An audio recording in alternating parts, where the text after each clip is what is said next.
Good and evil has always had its place in tabletop RPGs, and if you're familiar with my channel, then you know it's something I've spoken a lot about in the past. However, from the beginning of D&D, there was another axis that in time has been lost or completely misunderstood and misportrayed.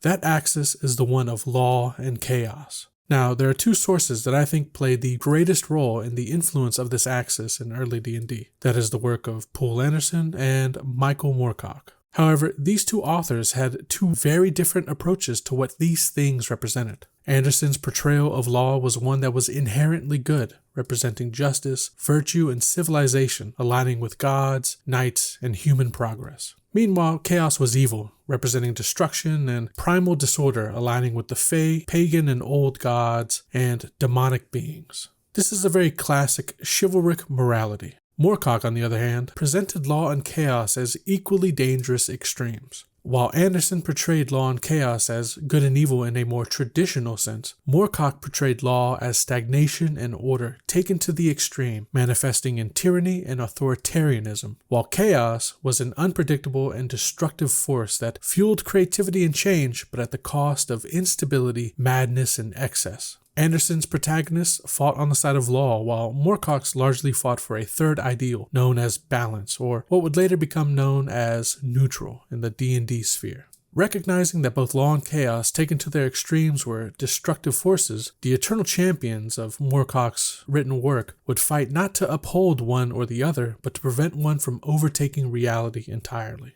The part that I think confuses people is their inability to separate the good and evil axis away from law and chaos. The cosmic conflict between law and chaos is centered on the nature of existence, order, and change. This is a struggle that is more rooted in the structure of reality itself and the limitations or freedoms inherent in that structure. A lawful force, absent moral connotations, is the will to impose structure upon the world, not for justice, not for tyranny, but for continuity. It seeks to establish patterns, systems, and stability so that existence itself has meaning within a defined framework. This can manifest as ritual, bureaucracy, tradition, hierarchy, or even physics itself. The idea that reality should conform to rules and that deviation is a threat to the integrity of the whole. Law is the cosmic architect, the force that sets things in place and demands they remain. In the extreme, it is the rigid stillness of a world locked in perfect, unchanging order, stable, eternal, but at the cost of all flexibility. Chaos, meanwhile, is not simply destruction or lawlessness. It is the force of change, transformation, and possibility. It is the rejection of imposed structures, not out of malice, but out of a fundamental resistance to the idea that anything should be fixed, predetermined, or inevitable. Chaos is creativity without restriction, growth without limitation, and existence as an unfolding experiment. Where law seeks to hold the universe in place, chaos reshapes it endlessly, never content to let the present dictate the future. In its purest form, chaos is the refusal of the cosmos to be bound by expectation, embracing uncertainty, reinvention, and emergence as the only constants. But in its excess, it is the unmaking of all things, a world so fluid that nothing can be sustained long enough to have meaning. Where these two forces collide, you do not find heroes and villains. You find an eternal conflict between two irreconcilable principles. A lawful empire and a chaotic uprising might fight not because one is righteous and the other is wicked, but because one represents the need for enduring systems and the other represents the drive for change. A lawful scholar, for example, may seek to preserve all knowledge even when some of it has lost all relevance, while a chaotic philosopher might demand that new ideas be given primacy, even at the cost of discarding what came before. A lawful civilization might uphold ancient traditions to maintain societal cohesion, while a chaotic movement may seek to shatter those traditions in pursuit of something untested but new. Law versus chaos is one of the most fascinating, underexplored aspects of D&D, yet it has been reduced to little more than a vague aesthetic choice, an afterthought next to the more digestible and easy to portray good versus evil. And I think that's a shame, because law and chaos represent a fundamental ideological war over the very shape of reality itself. Unlike good and evil, which are, concepts that hinge on morality, law and chaos are about something deeper than personal virtue or sin. They dictate how the world should function, what it means to have order, whether the universe should be governed by hierarchy and stability or driven by the unpredictable tides of transformation. Instead of being used to shape settings, conflicts, and entire metaphysical struggles, it's been left to gather dust, while the more obvious, good versus evil debate takes center stage. D&D inherited this cosmic struggle from the great fantasy minds of Appendix N, writers who understood that the universe itself is contested ground, that gods and empires alike wage war not just over morality, but over the very nature of existence. And yet modern fantasy settings have abandoned this in favor of a more flattened, relativistic take on alignment, as if chaos is just freedom and law is just government. The actual stakes of this war, over whether reality should be a grand design or an ever-shifting maelstrom, have been lost.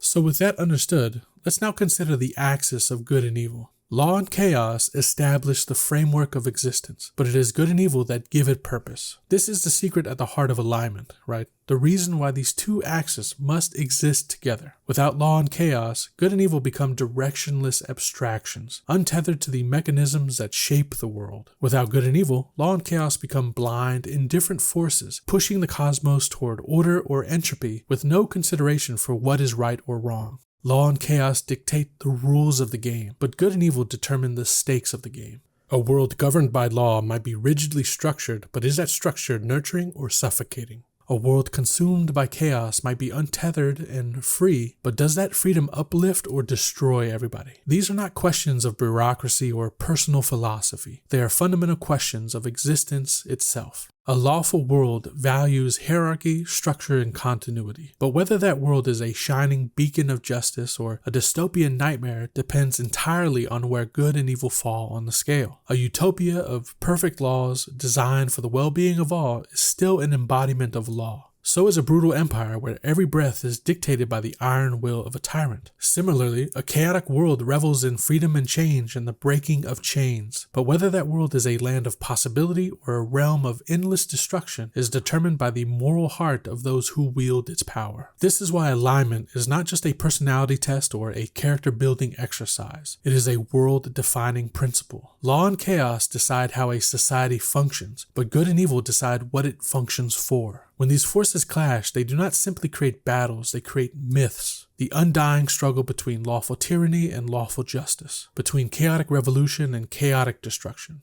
This is why even those who do share moral convictions can find themselves at odds with each other, just as those who share a disdain for morality can still be enemies. Lawful good and chaotic good may both seek righteousness, but they fundamentally disagree on how to achieve it. Likewise, lawful evil and chaotic evil may revel in wickedness, but their visions of dominance and destruction are often mutually exclusive. A lawful good paladin, for example, might view their chaotic good ally with suspicion, not because they doubt their heart, but because they doubt their methods. A world where laws are just and order prevails is to the paladin the only way to ensure good can endure. The chaotic good rebel, on the other hand, sees those same laws as inherently dangerous.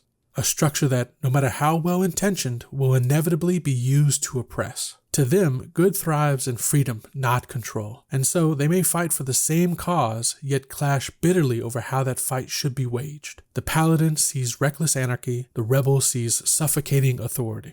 These conflicts are what make alignments so much more than a simplistic battle between heroes and villains. They give us moral dilemmas that go beyond mere righteousness or wickedness. They create factions where the question is not who is right, but what kind of world should exist. Even amongst those who share a goal, the battle over the nature of that world rages on.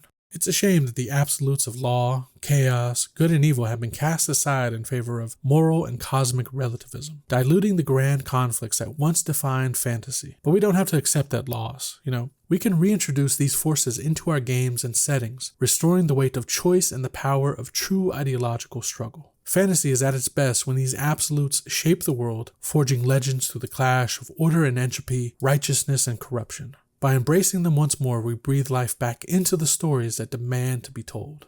And for those of you who question absolutes within fantasy, the framework of absolutes does not trample over character individuality, rendering personal ideas, hopes, or dreams worthless. They simply provide a meaningful framework in which those aspirations are tested, refined, and in many cases elevated. Striving toward goodness, for example, does not mean erasing individuality or demanding endless, ceaseless martyrdom. It just means recognizing that some actions are objectively right or wrong. and that characters must navigate the tension between their personal desires and moral duty. That struggle is moral space, and this applies to all the Axis options. How do you all feel about this though? How does your game or setting handle the balance between law, chaos, good, and evil? Let me know in the comments. Either way, thank you for watching. I am Trill, and I hope you enjoyed.